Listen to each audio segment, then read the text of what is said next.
Low deer population affects hunters. And a blackout hits Detroit. I'm Caitlin Connon. And I'm Dan Campanen, and this is your Public Eye News.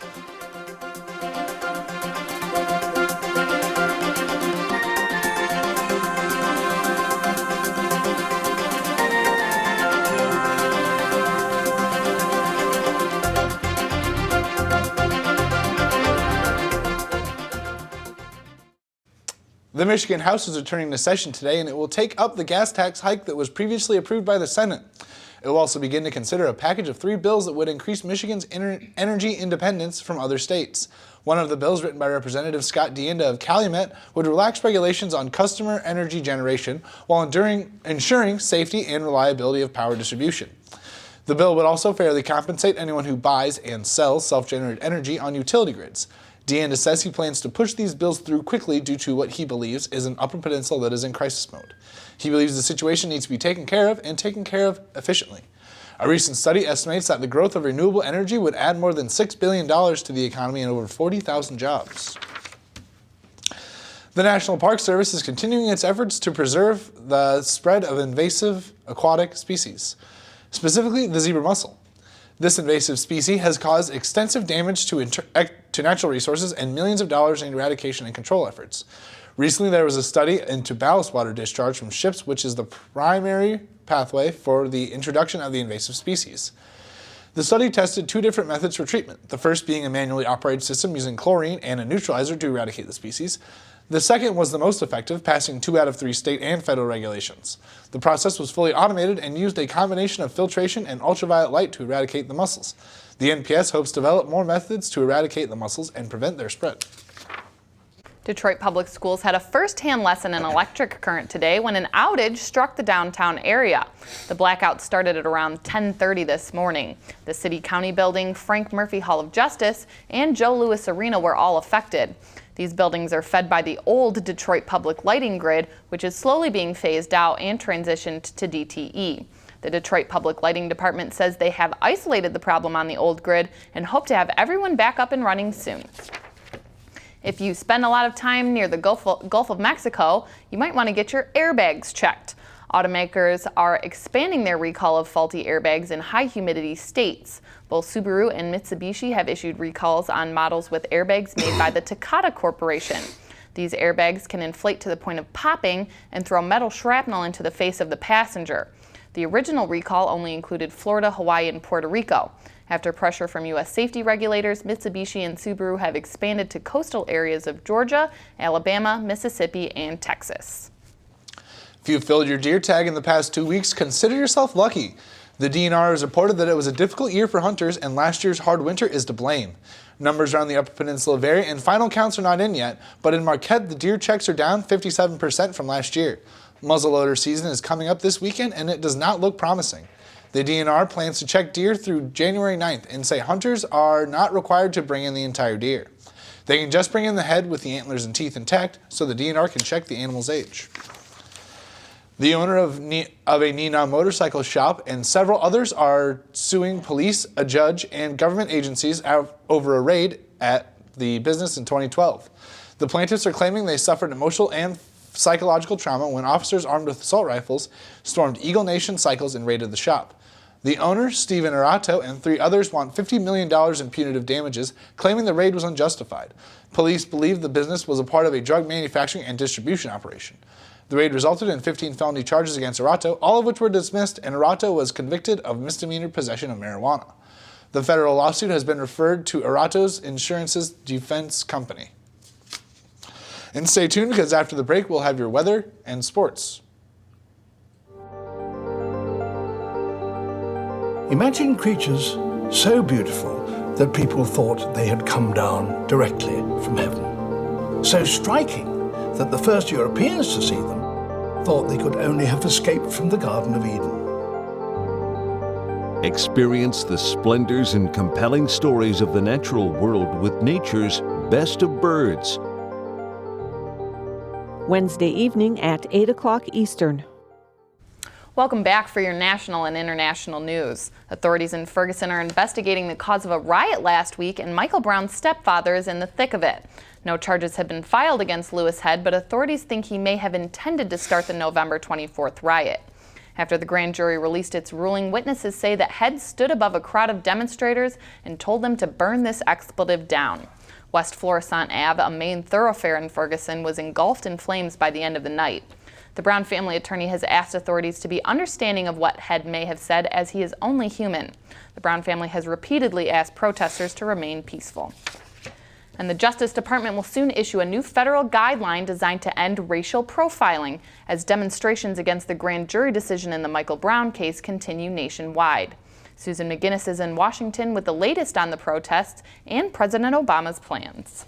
Hundreds of protesters disrupted holiday shopping at this Seattle mall a week after a Missouri grand jury failed to indict former police officer Darren Wilson in Michael Brown's death. Thank you. In Atlanta, Attorney General Eric Holder spoke at Ebenezer Baptist Church, where Martin Luther King Jr. once preached, about the White House response, part of which aims to improve relations between police and citizens. We will remain firmly resolved to stand shoulder to shoulder with you in driving this work into the future. Holder was briefly interrupted by demonstrators. I ain't mad at you, all right? What we saw there was a genuine expression of concern and involvement. In the next few days, Holder says the Justice Department will unveil new federal guidelines designed to end racial profiling. As part of the federal reforms, the president has requested funding for 50,000 body cameras to be worn by police and for new training for law enforcement nationwide. This is not a problem simply of Ferguson, Missouri. This is a problem that is national. For now, though, the president's plan does not involve a visit to Ferguson. Susan McGinnis, CBS News, Washington. According to Austin's police chief, the man who shot up downtown Austin last week had the words, "Let me die," written in marker on his chest. Larry McQuillams was killed outside police headquarters Friday after opening fire at a federal courthouse and a Mexican consulate, which he also seemingly tried to set ablaze. No one besides the suspect was killed or injured in the attacks, which the police said could have been much worse.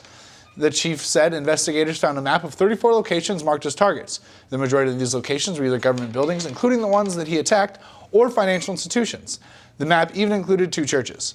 According to Special Agent Christopher Combs of the FBI's San Antonio Division, said McQuillan was upset at not finding a job and believed that immigrants were able to get more services than him. Authorities believe he acted alone. The former captain of the Costa Concordia cruise ship is testifying for the first time about the deadly shipwreck in Italy in 2012.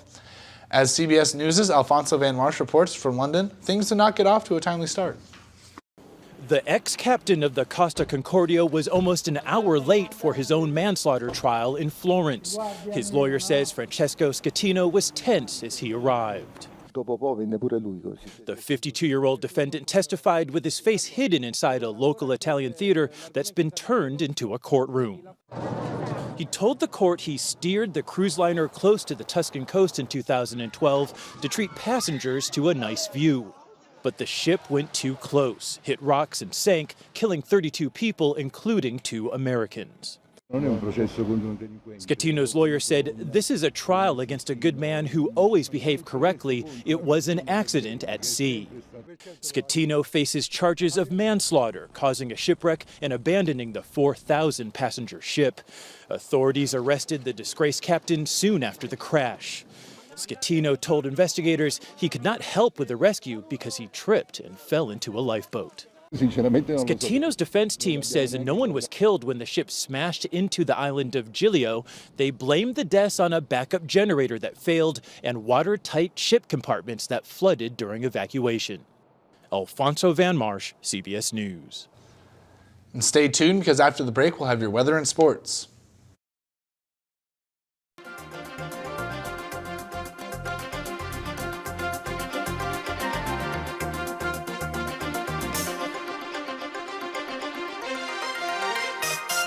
That's one small step for man. Before Neil Armstrong could walk on the moon, he had his pilot's license before he had his driver's license. He had to prove he had what it takes. Nobody had ever tried a manned rocket landing before. But who was he really? We put a burden on Neil Armstrong that he didn't enjoy. We ask a lot of our heroes. First man on the moon, on Nova. Wednesday evening at 9. Welcome back to Public Eye News. My name is Dane Wormlinger with your local weather. Well, everybody, it's still pretty cold outside. It's snowing just a little bit, but you can expect that snow to carry over into tonight. As you can see behind me in the Academic Mall, it is pretty snowy. Right now in Marquette, it's cloudy with a temperature of 19 degrees and wind south-southwest at 14 miles per hour, and the barometric pressure is holding at 30.01 inches. Looking into tonight, you can expect snowy conditions with a low of 10 degrees and winds west-southwest at 10 miles per hour. Looking into tomorrow, you can expect snowy skies with a high of 22 degrees and winds west at 16 miles per hour. Looking around the UP right now, in Sault Ste. Marie, 25 degrees with cloudy skies. In Manistee, 29 degrees with cloudy skies. 28 degrees in Escanaba, and 27 degrees in Menominee. Iron Mountain at 21 degrees with cloudy skies. Ironwood at 19 degrees. And Houghton with 23 degrees with cloudy skies. And Marquette is at 19 degrees with cloudy skies. Let's take a look at your week ahead. On Thursday, you can expect a high of 22 degrees with a low of 18 degrees with partly cloudy conditions.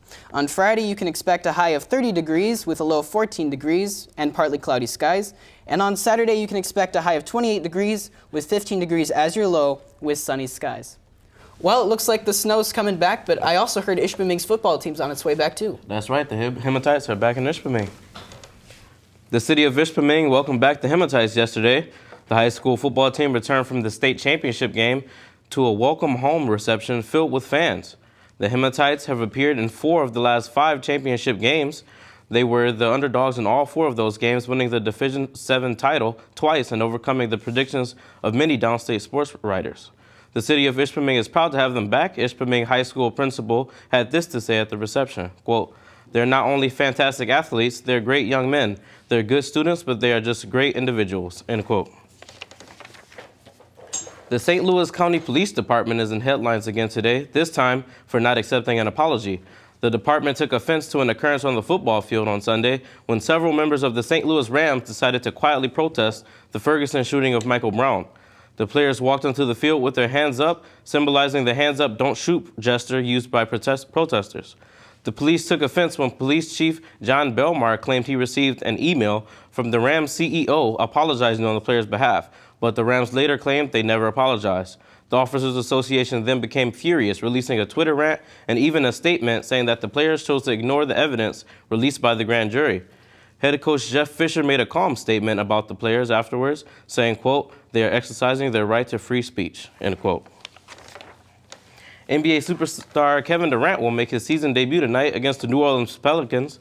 The 6'9" forward for the Oklahoma City Thunder has missed all 6 weeks of this season with a broken foot. Durant won the Most Valuable Player award last season, averaging 32 points, 7 rebounds, and 5 assists. His 6-week absence has done more harm than good, according to Durant. Durant made a statement about it saying, quote, "It's been a long 6.5 weeks. It's just made me more anxious and pissed off a little bit more. I'm just excited to get back out there with my teammates," end quote. So, Caitlin, I hear Mary Jane's working her way to Alaska. She certainly is. Alaska is well known for its gold rush, but now it might be facing a green rush. Voters approved a marijuana legalization measure last month that will go into effect in February. Regulations for selling pot haven't been finalized, but should follow along fairly quickly. Entrepreneurs are already flocking to set up corporations for their new pot-selling businesses.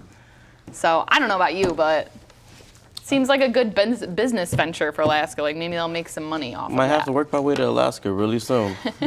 Just another state on its way to marijuana legalization. I can't believe it. I mean, I think that's all we have time for today, so we will see you again tomorrow for your Public Eye News.